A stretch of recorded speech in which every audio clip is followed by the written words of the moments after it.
love sweet God magnet.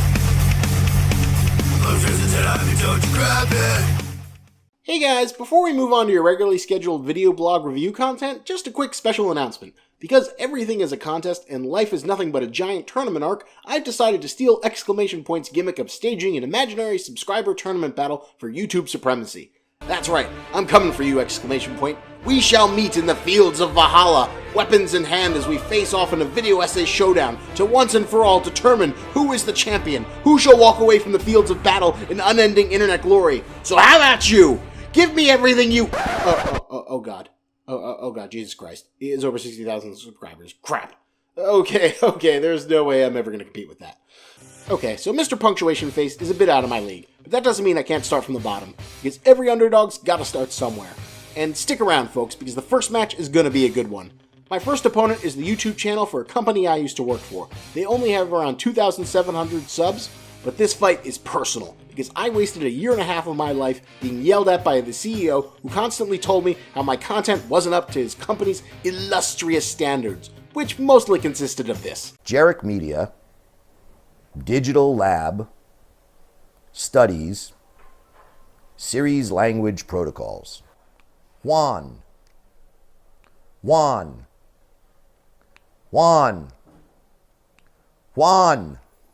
Yes, that's right. That's how Mr. Wall Street thinks he can win the internet. It's been my dream to crush him with my YouTube channel and to do what they couldn't accomplish over the past 2 years. So hit that subscriber count. Let's show them who's got the real eye of the tiger. This is my first opponent on the YouTube ladder of success. This is the Spider Rico fight I need to win as I climb up the ladder towards turning this into a full-time career.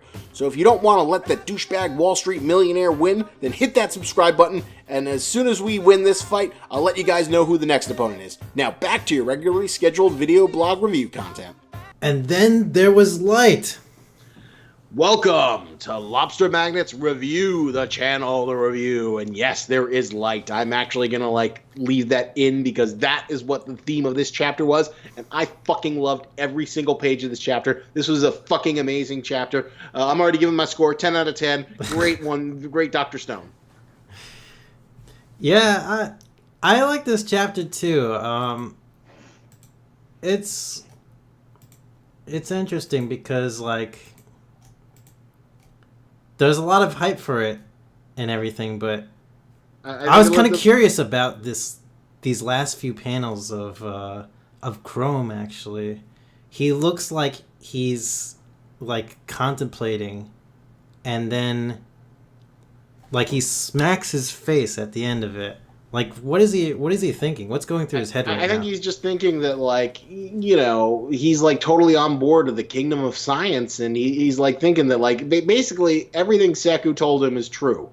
Not that Chrome ever, doubted him. Chrome's a pretty simple character who's, considers himself to be a sorcerer, person looking at the true mysteries of the world. But to actually see, Seku, do something that has never been seen in their, primitive stone world is, amazing. He's just, completely in awe that, all these wonders that he's been told about, actually exist. And it was such a beautiful moment, them just, building up the generator and then getting the generator, and each panel was a joy. I love the wolf guy and his little brother, doing the fucking powering it up, and then the plus and the minus, and then them building the two wheels, and then the brilliant moment as he connects it together and it shines a light, and he talks about how the power of science in the world that we had. Mankind destroyed the night. There was no darkness. We could do whatever we wanted at any time of day. That is the power of science. That is the power of light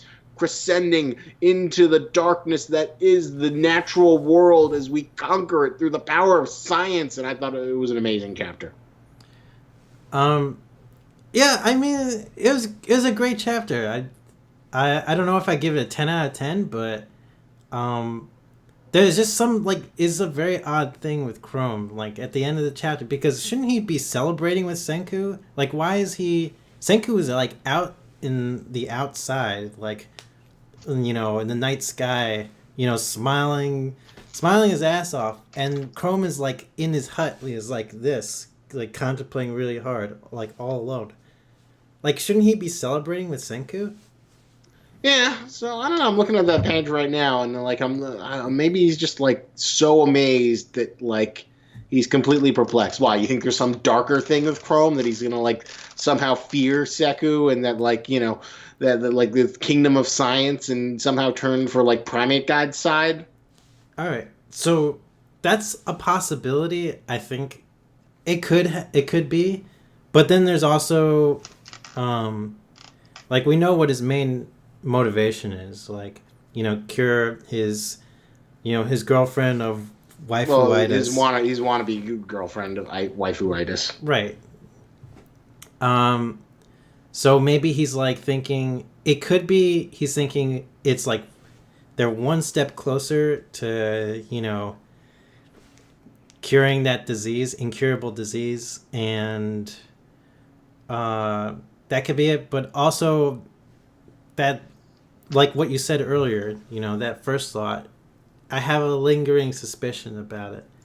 I don't know. It just seems a little bit odd, at the very end of the chapter to me. Well, at the end though, he does like squish his face in amazement, like he can't even process it. That they have this incredible light for a few seconds in the world, where like through the power of science, he was able to do something that like was completely mind blowing and a level beyond anything else.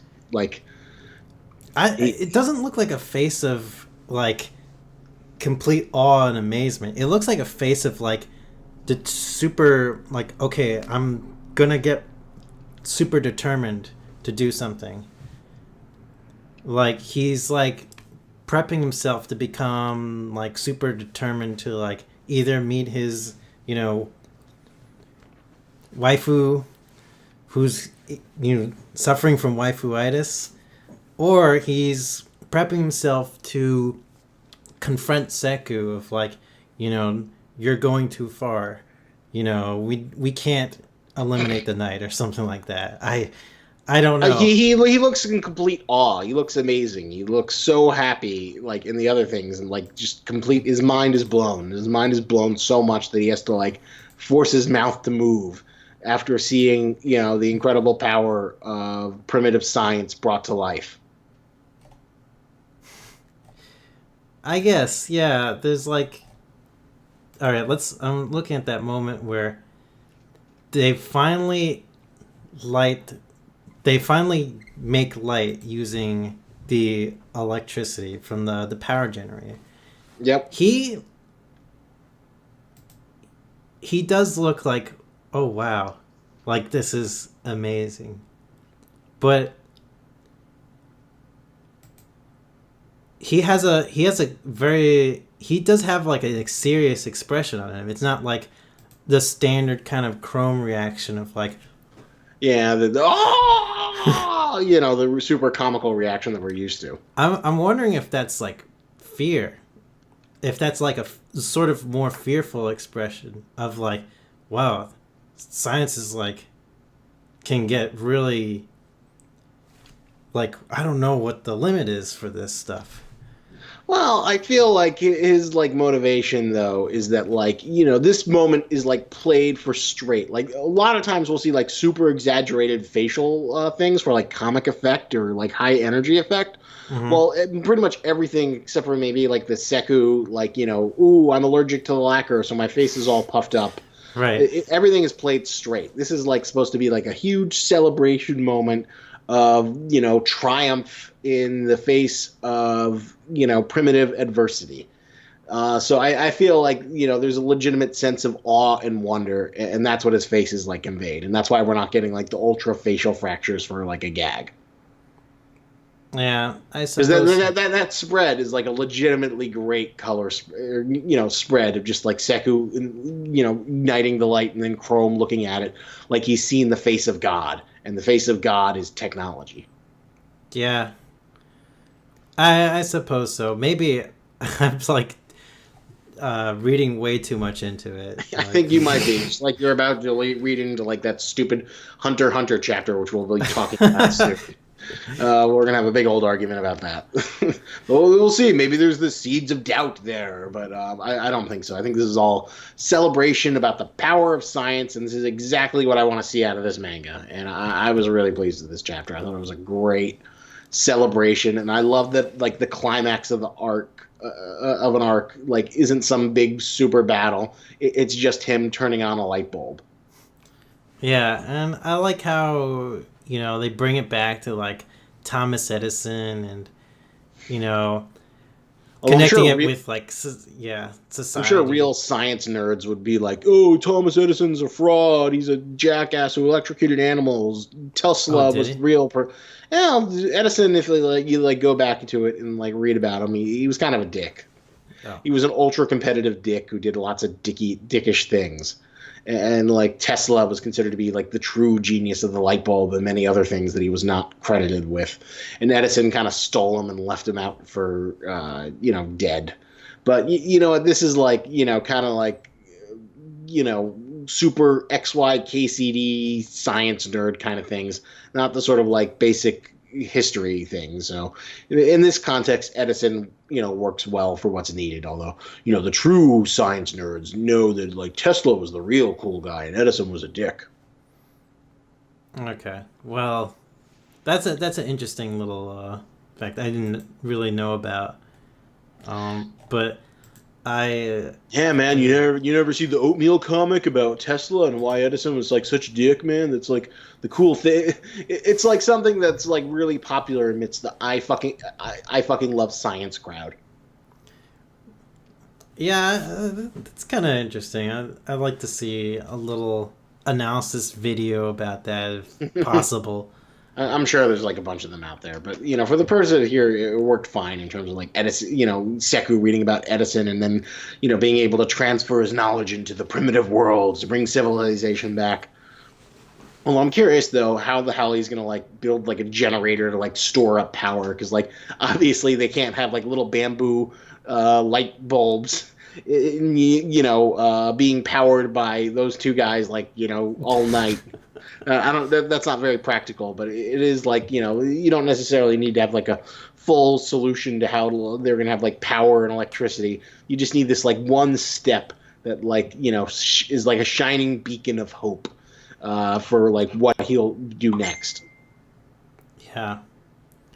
Well. This is it's definitely a great step. There must be like some kind of other mechanical system they can use to maybe maintain the physical power generator, like some kind of pulley system. I don't really know how we. Well, we'll see. We're not smart. We're not Seku level enough smart. If I'm assuming that we have like the science that. Sorry, I was getting a message. I'm trying to plan to go to the Renaissance Fair on Sunday, and whatchamacallit, I was getting messages about it. Anyway, Isaac, we're not at that level of technology yet. We're still in the stone world. I know, we're still in the stone world. I'm like betraying the nature of the Dr. Stone manga. I'm sure, like, chapter 100, that'll be like the super epic arc when, like, the stone caveman Hitler is defeated with the power of cell phones. Senku, like, invents, like, text messaging in, like, chapter 300. I would love that if that's, like, the progression of power levels in this manga. Not, like, fighting bullshit, but, like, actual, like, technology. So, like, getting a light bulb is, like, the tier 1 level. And then eventually, like, cell phones and computers are, like, what happened in chapter 100. Yeah. This is, it would be really great. I think this might be, like, the reason why they have Primate Guide to begin with. Like, having competing societies. Like, Senku, we'll have Senku Society, which is obviously going to advance super quick, super amazingly with, his crazy inventions. While we'll see, like, what a more traditional primitive society, how they would advance without any kind of technological advancements. I think that'll be like a very interesting thing to happen in the manga once we get like far enough in the manga where the technology is actually making a big impact on like the kingdom of science. Yeah, but I'm really happy in the direction the series is going with. Asagari Gen Mist, whatever his name is not being like, a huge hindrance, and he's not doing stupid crap. He's actually being kind of useful. Yeah. Like manipulating people to come to the kingdom of science in lots of ways. It's great. Yeah, and so he's being like a little helpful little guy, and he's not being like a super evil creep. The jury's still out. He was like introduced as like a manipulative evil guy, so he could still be that. And oh, Greg, did you like the little iShield 21 reference? Of course, I told you about it. Well, I know you told me. Well, I recognized it when I read it, though. I was like, "Oh, that's so cute!" I laughed at it. I was always kind of wondering if like the writer insisted, or if Boichi just threw that in just for the hell of it. I wonder if there's also another reference from like an old manga that they did, but I really liked that. That was really fun. That character. It was really really cute, and I always like it when like mangaka is like referenced that were older. Well, it's good in some cases, but like this other manga that'll probably get canceled soon called Hungry Marie, which was done by this like mangaka who did this Beelzebub manga, which I followed for a long time. Right. It was always kind of like a medium tier manga that never quite like hit the mainstream or got super popular, but it had a good 200 plus chapter run. But like in his new manga, Hungry Marie, he like reuses a bunch of his like character designs from Beelzebub, and it just feels like super fucking lazy. It just feels like the worst. Not even like sort of like, oh, you're recognizing your old work. You're like, oh Jesus Christ, can't you draw something else? That's pretty funny actually. It just shows like, this is my limit as a mangaka. This is my limit as a mangaka. This is as far as I can go. I can just like come up with a different story, but draw the same fucking characters again. So I found that like pretty grown worthy, and God, it's like I don't even think I read much further beyond like the first 2 or 3 chapters. And I'll probably go back to it just out of loyalty to his like previous work, since I did enjoy some parts of Beelzebub I thought were really well done and really funny. But yeah, this was a great chapter, and like I enjoyed I love the color page, I love the color spread, I love the fucking generator. And this is like what Dr. Stone should be, and it felt like a huge pull through of this. Like, this has been a great arc. I'm always afraid that the shoe's going to drop and it's going to get bad, but this has been great stuff. I kind of wonder, like, in the previous chapter, I thought it was a really great climax. I feel like this chapter is like trying to repeat a little bit of that kind of climax with like, no, we have light. The light. It's like super bright, like amazing thing that's happening in sciencey. But this is like a payoff. Like, that was just an action sequence. This is like the moment of revelation. That's why I gave it a 10 out of 10. It's like, this is like, I love the fact that like we're getting like awe and wonder and epicness out of like something so simple as like light. Like the stupid light in here, which always keeps on turning off because my science is motion detecting light, and I fucking hate it. Come on, science. Senku, where are you? Turn on the light. There we go. The power of science. Yeah, I love it. The fact that Dr. Stone turns something like just like that into like feeling like the most incredible, epic thing in the world. Yeah. I don't know. I guess I was concerned that they're trying to repeat the same kind of like, amazing climax from like the previous chapter. It's not repetitive like Bleach. The Hueco Mundo being an exact copy of like the Soul Society arc, only shittier. Right. This is like legitimately interesting details. Who knows? Maybe that's half the reason why the iShield 21 guy. Well, I think even in the iShield 21, he he didn't draw it. He worked with an artist, but maybe that's one of the reasons. So he can do all his like research to come up with the science in terms of how he's doing all this crap. Yeah, I think it shows that they've acquired a lot of sciencey kind of Bill Nye the Science Guy knowledge, through their research. So it's this is a lot of fun. I mean, I'm having a lot of fun with this chapter. I wouldn't necessarily give it a 10. I'd probably give it like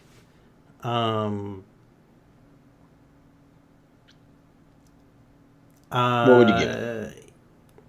8.5. Fuck you. Fuck you. This was a great chapter. This was a great piece of manga. Fuck you. Fuck you. Fuck you. I cannot believe it. Oh, it's repeating the same climax. You can say that, in fucking One Piece, Luffy punched the bad guy and won. Oh, they're repeating the same thing you saw last time. You can make that argument with any fucking shonen manga. Yeah, but it's like, not like with Luffy punching the bad guy at the end, there's like some space in between, those moments like that. But here, we had the previous chapter be like a climactic moment, it felt like.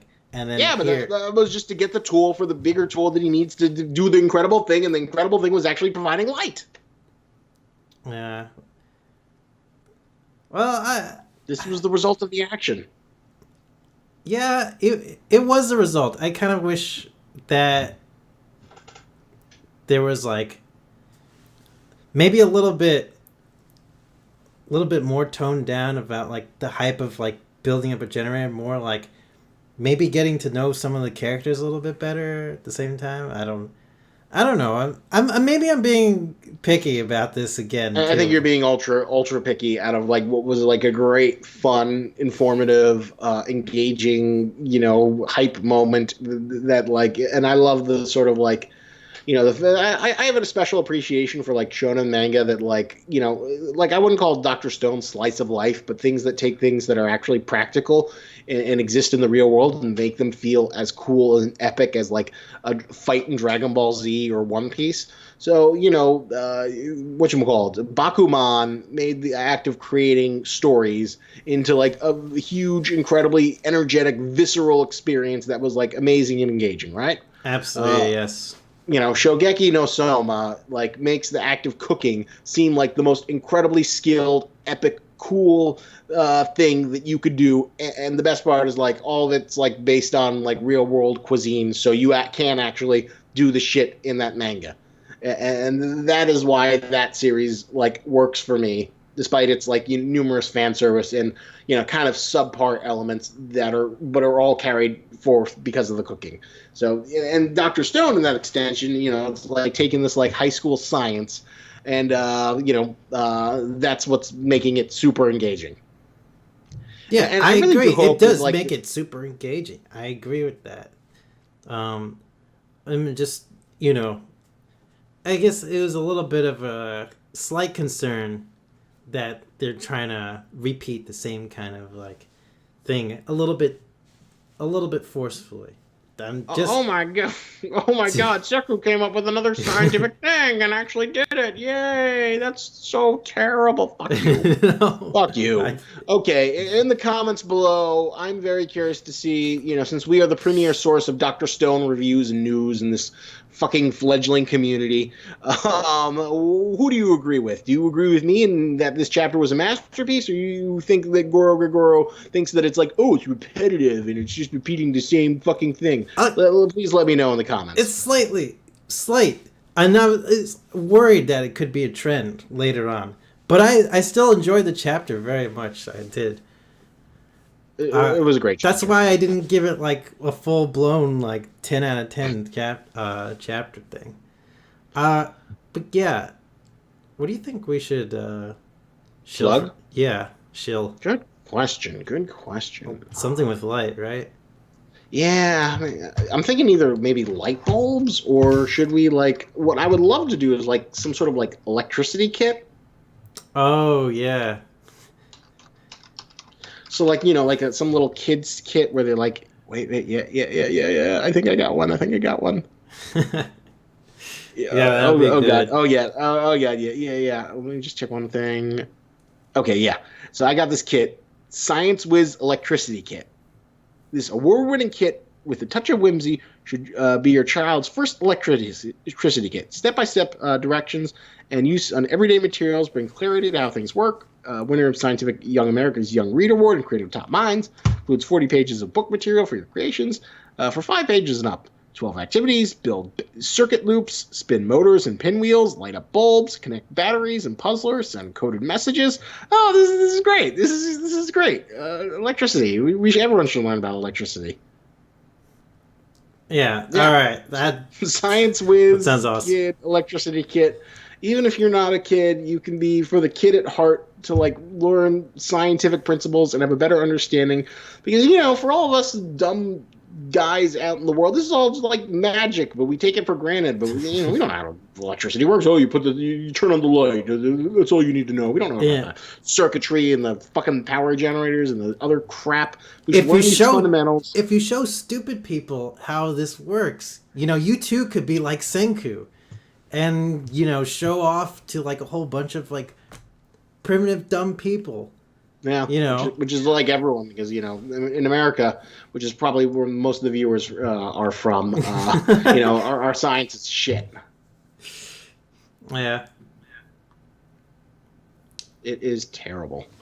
But yeah, go buy that, and if not, go buy something else you actually want through the Amazon affiliate link. That helps me out.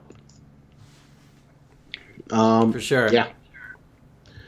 All right, so thank you for watching this review. Like, comment, subscribe. I eat your comments up like breakfast, as Kryptonian Brilliance learned last week. Because I'm so small, I can still like respond to most of them. And thank you for watching this review. Join us next week as we have another exciting chapter of Dr. Stone. For sure. See you then. And remember, lobster's antennas, but don't you grab it. Maggots made of iron, lobsters made of bait.